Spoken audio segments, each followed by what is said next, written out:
শুধু ঢাকের বাদ্যি নয়, শুধু আলোর ঝলকানি নয়, দুর্গাপুজোর আসল রস ফুটে ওঠে ভোগের পাতেই। প্রত্যেকটি দিনের ভোগ যেন এক একটা অজানা গল্প, যেখানে লুকিয়ে আছে ইতিহাস, আচার আর দেবীর আশীর্বাদ। খিচুড়ির ধোয়া থেকে শুরু করে পায়েসের মিষ্টি সুবাস, এই ভোগের মধ্যেই লুকিয়ে আছে ভোজন রসিক বাঙালির আনন্দ, বিশ্বাস আর ভক্তির এক অনন্য কাব্য।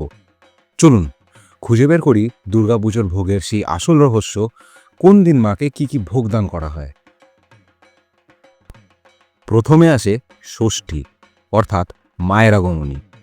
এই দিনে মা মর্তে প্রবেশ করেন, তাই তাকে স্বাগত জানানো হয় প্রকৃতির শুদ্ধতম দান দিয়ে। মূলত ফলমূলই এই দিনের প্রধান ভোগ। এর পেছনে রয়েছে এক গভীর অর্থ, প্রকৃতির সৃষ্টি, বিশুদ্ধতা এবং সরলতা।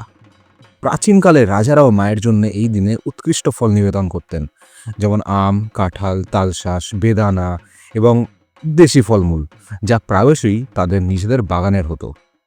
সেই সময় ভোগ ছিল অত্যন্ত সরল এবং প্রাকৃতিক উপাদানে সমৃদ্ধ, যেমন ফল, নারকেল, গুড় ইত্যাদি।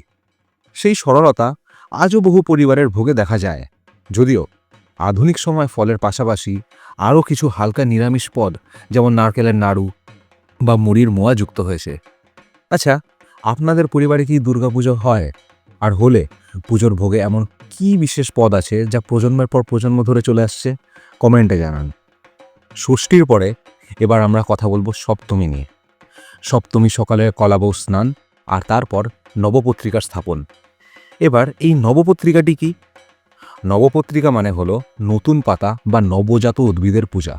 সাধারণত এতে থাকে নানা ধরনের শাকপালা, তরুণ পাতা, ধান, গম ইত্যাদি। সপ্তমীর ভোগে নবপত্রিকা দেবীর সামনে রাখা হয়। এই 9টি উদ্ভিদ আসলে দেবীর বিভিন্ন রূপ, যা প্রকৃতির বিভিন্ন শক্তিকে তুলে ধরে। পরে এটি পরিবারের সদস্যদের মধ্যে ভাগ করা হয়, যা বাড়িতে রাখা হয় সৌভাগ্যের প্রতীক হিসেবে। নবপত্রিকার সঙ্গে সপ্তমীর ভোগে কি কি খাবার যোগ হয় জানেন? এই দিনে মায়ের জন্য সম্পূর্ণ নিরামিষ ব্যঞ্জন প্রস্তুত করা হয়। ডাল, যেমন মুগের ডাল বা ছোলার ডাল, নানা ধরনের ভাজা, যেমন আলু ভাজা, বেগুন, পটল এবং পাঁচমিশালি তরকারি, যেমন লাউ, আলু, কুমড়ো বা চাল কুমড়োর তরকারি, এগুলোই প্রধান খাদ্য। আগেকার দিনে রাজবাড়িতেও এই ধরনের নিরামিষ ভোগ নিবেদনের প্রথা ছিল, যা আজও বহু পরিবারে অক্ষুণ্ণ রয়েছে। তবে রাজপরিবারের ভোগ ছিল আরও সুশৃঙ্খল এবং পরিকল্পিত। সেকালের রান্নার পদ্ধতি ছিল ভিন্ন।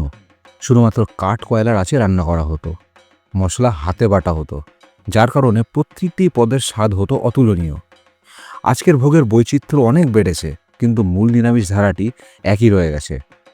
আচ্ছা, আপনার কি মনে হয় পুজোর ভোগের আসল স্বাদ কি আজও টিকে আছে, নাকি সময়ের সাথে সাথে রান্নার সেই ঐতিহ্য হারাচ্ছে? সপ্তমী শেষে এবার আমরা আসবো অষ্টমীতে। অষ্টমী, যা কিনা কুমারী পূজা আর সন্ধি পূজার দিন। এই দিনে মাকে মহাভোগ নিবেদন করা হয়। খিচুড়ি, লাবড়া, নানা ধরনের ভাজা, যেমন ফুলকপি বা পটল ভাজা এবং সুস্বাদু পায়েস। এই মহাভোগের পেছনে রয়েছে এক বিশেষ গুরুত্ব। প্রাচীনকালে রাজারা মায়ের জন্য শুধু সাধারণ ভোগই নয়, তাদের নিজস্ব রাজকীয় রন্ধনশালা থেকে বিভিন্ন ধরনের মিষ্টান্ন ও পদ তৈরি করতেন, যেমন ছানার সন্দেশ, জিলিপি, রসগোল্লা বা বিভিন্ন প্রকারের পিঠেপুলি। সেই সময় ভোগের উপাদানগুলি ছিল অত্যন্ত খাঁটি এবং দেশীয়, যেমন গোবিন্দভোগ চাল, খাঁটি গরুর দুধের ঘি এবং হাতে তৈরি মশলা। আজকের ভোগের প্রস্তুতিতেও সেই ঐতিহাসিক ধারা অনুসরণ করা হয়, তবে সময়ের সাথে সাথে কিছু নতুন পদও যুক্ত হয়েছে, যেমন পনিরের ডালনা, ছানার কোফতা বা বিভিন্ন ধরনের মশলাদার সবজি। পায়েসের সেই সুগন্ধ আজও আমাদের মনকে শান্তি দেয়। অষ্টমী শেষে নবমীর দিন, যেখানে দেখা যায় বলিদানের মহিমা। অনেক বাড়িতেই এই দিনে আমিষ ভোগ নিবেদন করা হয়, যা দেবীর উগ্র রূপের প্রতীক। তবে এটি সম্পূর্ণ সাত্ত্বিক পদ্ধতি মেনে রান্না করা হয়। পাঁঠার মাংসের ঝোল, পোলাও, লুচি মাংস এই ধরনের পদ এই দিনের বিশেষত্ব। পূর্বে এই দিনে রাজারা দেবীর উদ্দেশ্যে বলিদান দিতেন এবং সেই আমিষের ভোগ রাজপরিবার ও সাধারণের মধ্যে বিতরণ করা হতো, যা ছিল এক ধরনের সামাজিক প্রথা। তবে আজকের দিনে বলিদানের প্রথা অনেক কমে এসেছে। সেই সময়কার রান্নার পদ্ধতি আর আজকের দিনের রান্নার পদ্ধতিতে অনেক ফারাক। আগেকার রান্না ছিল সম্পূর্ণ দেশীয় মশলায় এবং মাটির হাঁড়িতে রান্না করা হতো।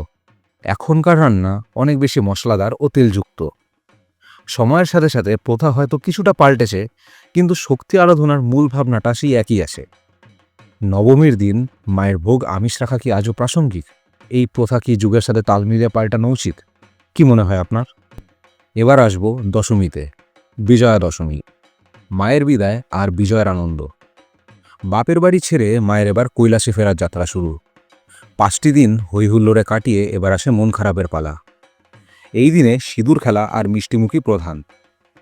আগেকার দিনে রাজারাও বিজয়ের দিনে প্রজাদের মধ্যে মিষ্টি বিতরণ করতেন, যা রাজা ও প্রজাদের মধ্যে সৌহার্দ্য ও ভালোবাসাকে ফুটিয়ে তুলত। সেই সময় মিষ্টি বলতে ছিল হাতে গড়া সন্দেশ, নারকেলের নাড়ু, তিলের নাড়ু অথবা ক্ষীরের তৈরি বিভিন্ন পিঠেপুলি।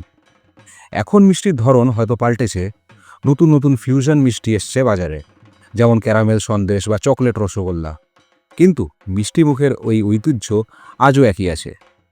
এই দিনেই সবাই একই সঙ্গে মিষ্টিমুখ করে, নতুন করে সম্পর্কর বাঁধন গড়ে তোলে নিজেদের মধ্যে। দুর্গাপুজোর প্রতিটি দিন, প্রতিটি ভোগ শুধু খাদ্য নয়, এটি একটি ঐতিহ্য, একটি সংস্কৃতি আর একটি ভালোবাসার গল্প।